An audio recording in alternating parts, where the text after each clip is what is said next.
Hey YouTube land, Tech Andrews there, doing another action figure review. Now, before proceeding, I need to say these reviews are intended for collectors over the age of 13 years old. Just abide by FTC and COPA rules, and if you need to ask permission from a parent or guardian, please do so to watch videos.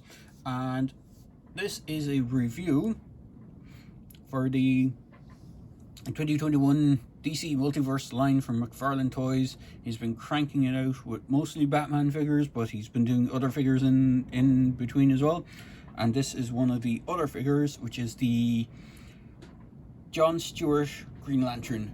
Now, the only Green Lantern figure or characters I'm familiar with is the Hal Jordan and Jon Stewart. Mostly Jon Stewart because he was in the, remember correctly, he was in the Justice League animated series that kind of was done in the same style as Batman the animated series way back when.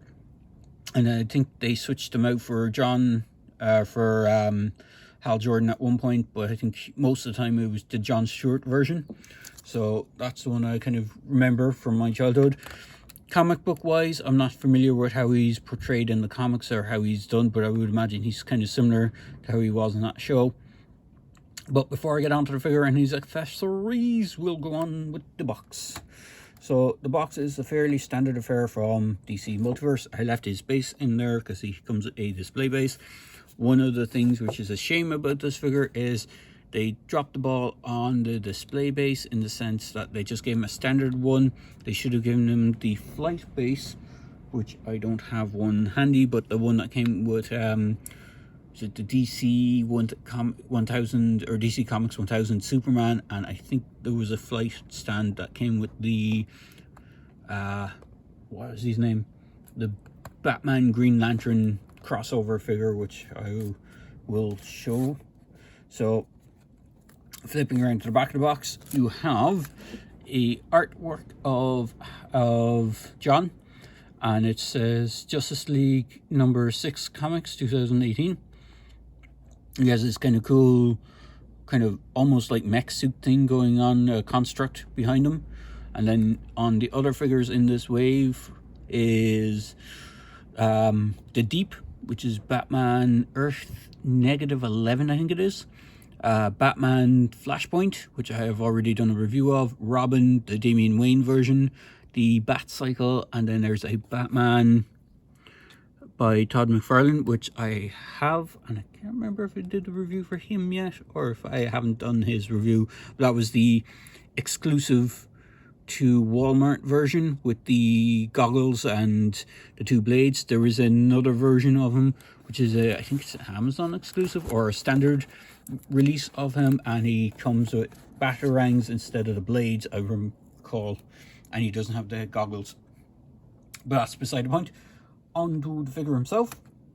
So I'm going to get the measuring side of things done out of the way first for a change. And he stands in just around the 7-inch mark, so he is pretty sweet. Now for accessories, he comes with his collector card, and on the back it has Jon Stewart, 6'1", weight 200, and then there's a former Marine and a whole bio on that. So you want to pause it there and just read the bio, you can indeed. And that is for his collector card. As I said, he comes with a display base. I just used one of the ones that came with a previous DC Multiverse figure. And then he comes with a construct.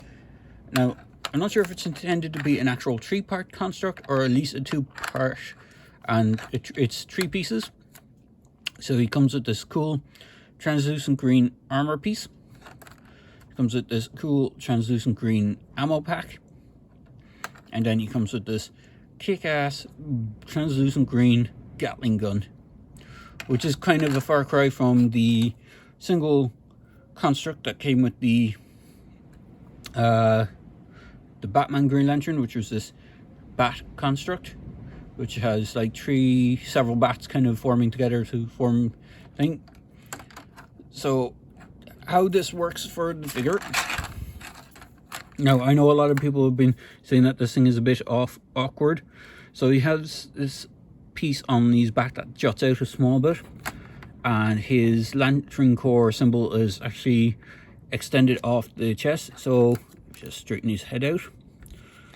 This just slides over his head, and the way it's intended is you're supposed to kind of clip it onto the back of this thing. So you're just supposed to push it so that it fits on, and then you're supposed to fit it over this. Now when I got this guy, it was looking like that in the box, but if you get it all lined up, and you might need to heat it a bit, it should fit on him quite nicely. I do like you have the lantern core symbols on his shoulders as well, out of the construct. It does make him look a little bit cool with that on. You can just display him with just that. Then you have the Gatling gun backpack. There's a peg on that. It also helps lock this in place. Now I think it goes this way. You can do it that way, but I don't think that's the right way for it to go on his back. I think it's intended so that it fits this way, where the barrel or the drum part is at the bottom of it. And then you can get these into his hands. I do recommend heating his hands before you do it, because it does take a little finessing and finagling. I might have to do it off screen, but I'll see if I can do it on screen. So, and hopefully nothing will break, because it is a translucent plastic thing, and I know depending on how it's manufactured, translucent plastic can be very brittle or become very brittle over time. I know this is brand new, so it shouldn't be that fragile, but you never know. So we're just trying to extend his hand out and get him to hold it. He can hold the Gatling gun quite nicely. Just angle his head so he's looking in the direction, so it looks pretty sweet. He does have kind of trigger fingers on both hands, so you could put it in either hand, whichever way you want it. But it's probably more, makes sense that he's using his right hand with the ring for him to actually do the construct and hold it on his main hand as opposed to his offhand. So there is that. So if I just take all the gear off him again, bring him back down to his base figure. I said this is it's a fairly gummy piece, so you might need to heat up for it to sit into place. So here is the base figure, and he's quite nicely sculpted. In fact, he looks better than just having like plain spandexy style kind of uniform. Todd kind of went above and beyond. I don't think he even has that detailing in the comic artwork that's shown on the box, or on the box and on the trading card. You don't see any of this detailing or anything, so Todd added a lot of stuff that isn't on the figure, or sorry, a lot of stuff to the figure that isn't from the comic book. So he's like detailed him up a bit, made him look a bit more I wouldn't say armored, but a bit more interesting, to say the least. So head is on a ball joint, can look up, down, turn left, right, has a bit of tilt, so you can get some range of movement. You can pretty much get him into a flight pose, and you can put his hand out if you want to do a flight pose. As I said, it is a bit of a bummer that they didn't give a flight stand with him. He does have the double joint on the chest, so he has one at the top of the chest and one at the waist. It is a bit hindered, or a bit hidden, because of this plate. It goes down right over, but it is there. So you can get some side tilt and some forward and backwards, so you get some good range of movement. He does have those kind of butterfly joint things in the shoulders. Arms can go out that much. He has the upper bicep swivel, double jointed elbows, so you can get good 180 on him. He has the standard McFarlane wrist joint thing, so you can have the hand either going in, out, or angle it to the way you want it.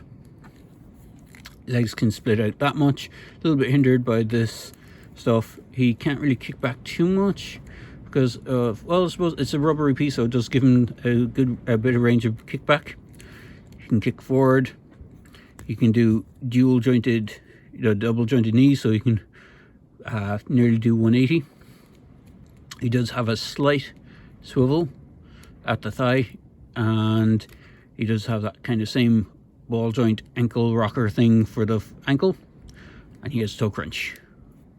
So he has quite a good range of articulation. As I said, you can get him into a kind of a flight pose, and it looks pretty sweet. And if he had a flight stand, it'd probably look even better, because most of the time I remember this guy flying in the animated series and doing kind of aerial combat kind of stuff. So he doesn't really strike me as being a ground type character. He does have the foot pegs, so you can stand him on his stand quite easily enough. In fact, I'll just move things out of the way. Move the box. Move these armor gear. You can see him standing on his stand. So for a size comparison, here he is with that Batman. That is the Batman evil Green Lantern guy, which I can't remember his nickname, but it is one of the Batman figures. You can like alternate universe Batman figures where he got the powers of Green Lantern and became evil though. But there he is next to him, and he looks pretty sweet. You can see they use the similar greens on him, but the Batman has more metallic on the armor parts, whereas Jon here has this kind of a flat green. And then for other size comparisons, because I have one handy, here he is with the Space Marines from the 40k universe, just because there was one hovering around here. And try not knocking everything over would be handy. Here he is with one of the McFarlane Predator figures. So you can see scaling wise it's actually not too bad. The Space Marine is actually a bit under scale. Space Marines are supposed to be about 8 to 9 feet tall, so you know he's a bit small compared to him. The Space Marine kind of fits more in with the 6-inch scale, even though it's supposed to be a 7-inch scale, but that's beside the point. The figure that we are reviewing is Jon Stewart, the Green Lantern. So overall, really good figure. I don't have any complaints with him. The only thing I would say is just watch out for the armor and just be careful of the Gatling gun when putting it in and out of the hand, in case the handle on it snaps or anything like that. Just be wary, just heat them up and then chuck it in. So there you go guys, another quick video review for me for the Green Lantern DC Multiverse Jon Stewart figure. I do hope we get some other lanterns from the Lantern Corps, even some of the more bizarre alien ones like Kilowog. That would be kind of cool. But overall I'm quite happy with this guy, and I do recommend picking him up. So there you go guys, hope you enjoyed this review.